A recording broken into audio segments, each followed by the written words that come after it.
High বন্ধুরা, GK solve চ্যানেলের পক্ষ থেকে তোমাদের প্রত্যেককে স্বাগত জানাই। যদি তোমরা আমার এই চ্যানেলে নতুন হয়ে থাকো তবে অবশ্যই আমার এই চ্যানেলটিকে সাবস্ক্রাইব করে নেবে পরবর্তী নতুন নতুন গুরুত্বপূর্ণ ভিডিও পাওয়ার জন্য, যে ভিডিওগুলি তোমাদের বিভিন্ন চাকরির পরীক্ষায় আসতে পারে। আজ আমি তোমাদের সাথে আলোচনা করব প্রাচীন ভারতের ইতিহাসের চ্যাপ্টার ভিত্তিক থিওরি ক্লাস। আমি পর প্রাচীন ভারতের ইতিহাস থেকে শুরু করে ভারতের স্বাধীনতা সংগ্রাম পর্যন্ত বিভিন্ন থিওরি ক্লাস নিয়ে আসব। আজ আমি তোমাদের সাথে আলোচনা করব জীবন মুখোপাধ্যায়ের বই থেকে প্রাচীন ভারতীয় ইতিহাসের উপাদান নিয়ে। এটি হলো প্রাচীন ভারতীয় ইতিহাসের উপাদানের পার্ট 4। এটি হলো শেষ পার্ট। তো বন্ধুরা, যদি এর আগে যে 3টি পার্ট আছে ওগুলো যদি না দেখে থাকো তবে অবশ্যই দেখে নেবে।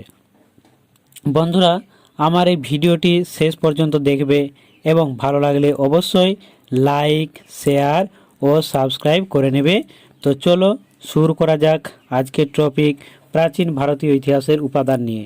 তো আজকে আমি যেটি আলোচনা করব সেটি হচ্ছে সুলতানি যুগের ইতিহাসের উপাদান, sources of the sultanate period of Indian history. তো চলো, সুলতানি যুগ 1206 খ্রিস্টাব্দে মোহাম্মদ ঘুরির অন্যতম বিশ্বস্ত অনুচর কুতুবুদ্দিন আইবক কর্তৃক দিল্লিতে স্বাধীন সুলতানি শাসন প্রবর্তন থেকে 1526 খ্রিস্টাব্দে মোগল বংশীয় বাবরের সিংহাসনারোহণের পূর্ব পর্যন্ত সময় সুলতানি শাসন বা সুলতানি যুগ বলে আমরা জানি। এই যুগে একমাত্র সৈয়দ বংশীয় খিজির খাঁ ব্যতীত দিল্লির সকল স্বাধীন নরপতি সুলতান উপাধি ধারণ করেছিলেন।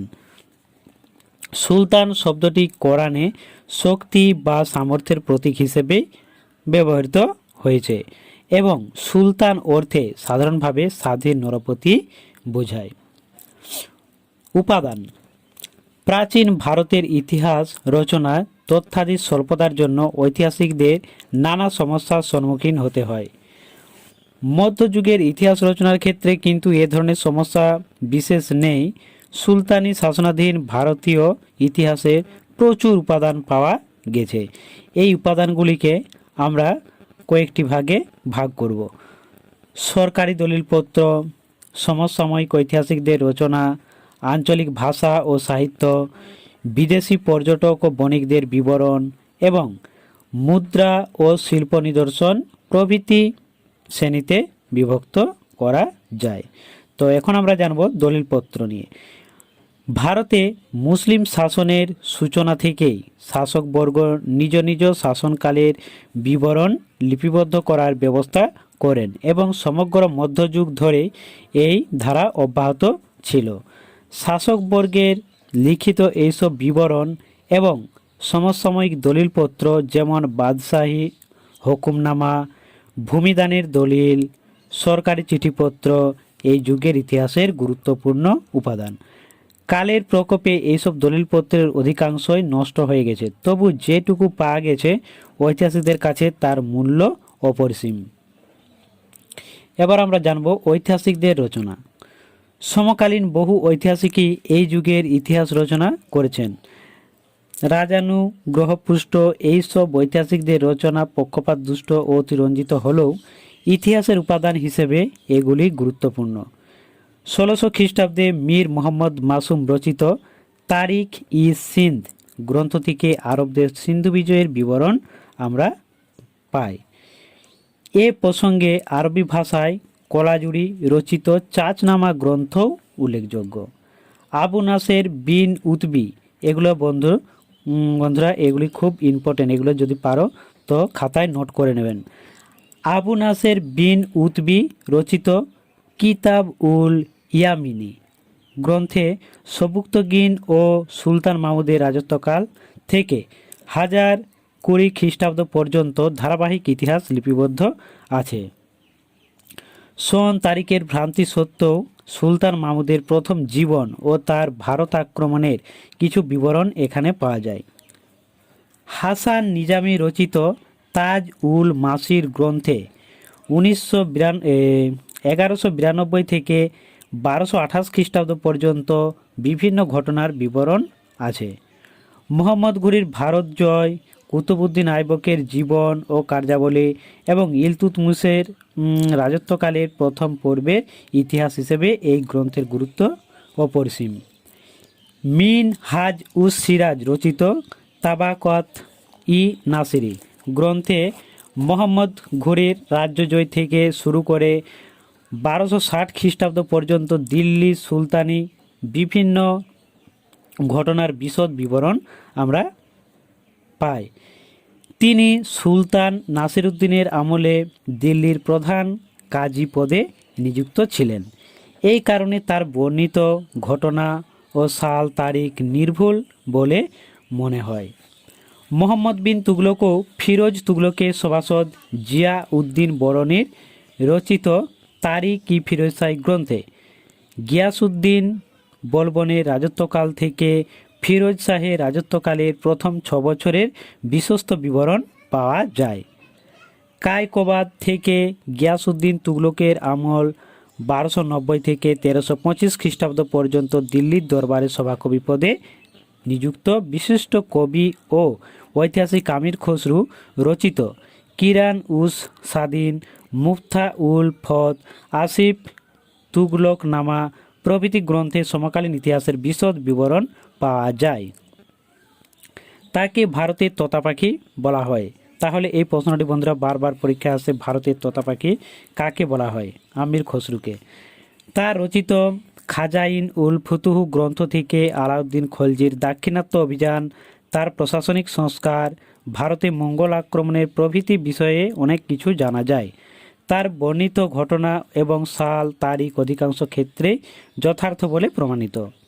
সম্রাট ফিরোজ তুগলক রচিত ফতোয়াত ই ফিরোজ শাহী নামক 32 পৃষ্ঠার আত্মজীবনীমূলক রচনাটি ফিরোজ শাহের রাজত্বকালের এক বিশ্বস্ত বিবরণ। এই গ্রন্থে তার ব্যক্তিগত ধর্মীয় ধারণা ও শাসন ব্যবস্থার ধারাবাহিক বিবরণ পাওয়া যায়। চতুর্দশ শতকের খ্যাতনামা ঐতিহাসিক খাজা আবদুল্লাহ মালিক ইসামি রচিত ফুতুহু উস সালাতিন গ্রন্থে সুলতান মাহমুদের আমল থেকে মোহাম্মদ বিন তুগলকের আমল পর্যন্ত ঘটনার বিবরণ আছে।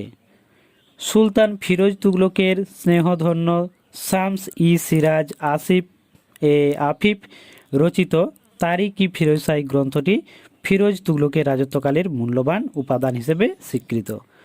লোদি বংশের ইতিহাসের উপাদান হিসেবে আব্বাস শের ওয়ানি রচিত তারিখ-ই শেরশাহী, নিয়ামত উল্লাহ রচিত মাক জাম ই আফগান এবং আবদুল্লাহ রচিত তারিখ-ই দাউদি উল্লেখযোগ্য।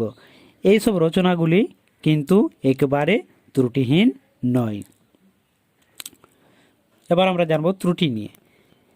এইসব ইতিহাসকারগণ সাধারণত রাজা ও রাজ দরবারের অনুগ্রহের উপর নির্ভরশীল ছিলেন, সুতরাং তাদের পক্ষে নিরপেক্ষভাবে ইতিহাস রচনা করা সম্ভব ছিল না। মুসলিম ঐতিহাসিকরা ধর্মীয় চিন্তাধারা প্রভাবিত ছিলেন। যে সব মুসলিম শাসক যেমন মোহাম্মদ বিন তুগলক, আকবর, দারা ধর্ম সম্পর্কে নতুনভাবে চিন্তা ভাবনা করেছিলেন বা হিন্দুদের প্রতি ভিন্ন ভিন্ন নীতি গ্রহণ করেছিলেন, তাদের সম্পর্কের এইসব ঐতিহাসিকরা সমালোচনামুখর ছিলেন। এইসব ঐতিহাসিকদের দৃষ্টি রাজদরবারও ও সেনা ছাউনিতে আবদ্ধ ছিল। দেশের সাধারণ মানুষের সঙ্গে তাদের কোনো সম্পর্ক ছিল না। এর ফলে তাদের রচনা থেকে দেশের সামাজিক ও অর্থনৈতিক অবস্থা সম্পর্কে কিছু জানা যায় না। এবার আমরা জানব আঞ্চলিক ভাষা ও সাহিত্য নিয়ে। চতুর্দশ ও পঞ্চদশ শতকে ভক্তি আন্দোলনকে কেন্দ্র করে ভারতের বিভিন্ন অংশে আঞ্চলিক সাহিত্যের বিকাশ ঘটে। এইসব সাহিত্যকীর্তিগুলি ইতিহাসের এক অমূল্য উপাদান হিসেবে স্বীকৃত। বাংলার মঙ্গলকাব্য, কবিরের দোহা, সুরদাস নানকের ভজন এবং মারাঠি ও গুরুমুখী সাহিত্যগুলি থেকে ইতিহাসের নানা তথ্যাদি জানা যায়। এবার আমরা জানব বিদেশি পর্যটকদের বিবরণ। সুলতানি আমলে যেসব বিদেশি পর্যটক ভারতে আসেন তাদের রচনা থেকেও ইতিহাসের নানা তথ্যাদি জানা যায়। বিখ্যাত আরব পণ্ডিত অল বিরুনির তহকিক ই হিন্দ বা কিতাব উল ই হিন্দ গ্রন্থে 10ম শতাব্দীর শেষ ও 11শ শতাব্দীর সূচনার উত্তর ভারতের সামাজিক, রাজনৈতিক, অর্থনৈতিক ও সাংস্কৃতিক জীবনের বিশদ বিবরণ আমরা পেয়ে যাই। আফ্রিকার মরক্কোর অধিবাসী ইবন বতুতা 14 বছর ভারতে ছিলেন এবং এর মধ্যে 8 বছর তিনি দিল্লিতে বাস করে সরকারের বহু গুরুত্বপূর্ণ পদে নিযুক্ত ছিলেন। তার ভ্রমণ বৃত্তান্ত কিতাব উল রাহলা বা রাহলা মোহাম্মদ বিন তুগলকের রাজত্বকালের গুরুত্বপূর্ণ বিবরণ। ইতালির মার্কোপোলো, নিকোলো কন্টি, পর্তুগিজ পেজ, বরবসা, নুনিজ, পারস্যের আব্দুর রজ্জাক, রাশিয়ার নিকিতিন, চীনের মা হুয়াং প্রমুখের রচনা ইতিহাসের গুরুত্বপূর্ণ উপাদান হিসেবে স্বীকৃত। এবার আমরা জানব মুদ্রা ও শিল্প নিদর্শন নিয়ে। মুদ্রা ও শিল্প নিদর্শন প্রভৃতি প্রত্নতাত্ত্বিক উপাদানগুলিও এ যুগের ইতিহাসের মূল্যবান উপকরণ। ঐতিহাসিক স্ট্যানলি লেনপুল মতে এই যুগের মুদ্রাগুলি ইতিহাসের এক অধ্যায়ের প্রধান ও নিশ্চিত ভিত্তিস্বরূপ। তার মতে এই মুদ্রাগুলি থেকে রাজাদের রাজবংশ, রাজত্বকাল, রাজ্যের আয়তন, রাজার সিংহাসনারোহণের সময় ধর্মমত, প্রতিবেশী রাজ্যগুলির সঙ্গে তার সম্পর্ক, ধাতু শিল্পের অবস্থা প্রভৃতি বহু বিষয়ের কথা জানা যায়। এছাড়াও এই যুগের মসজিদ, স্মৃতিসৌধ, প্রাসাদ, দুর্গ এবং ললিতকলার বিভিন্ন নিদর্শন থেকেও ইতিহাসের তথ্যাদি জানা যায়। তো বন্ধুরা, আজ এই পর্যন্তই এবং এটি প্রাচীন ভারতের ইতিহাসের উপাদানের শেষ পাঠ। যদি তোমরা প্রথম যে পাঠগুলো আমি আলোচনা করেছি বিস্তারিতভাবে, সেগুলো যদি না দেখে থাকো অবশ্যই দেখে নেবে।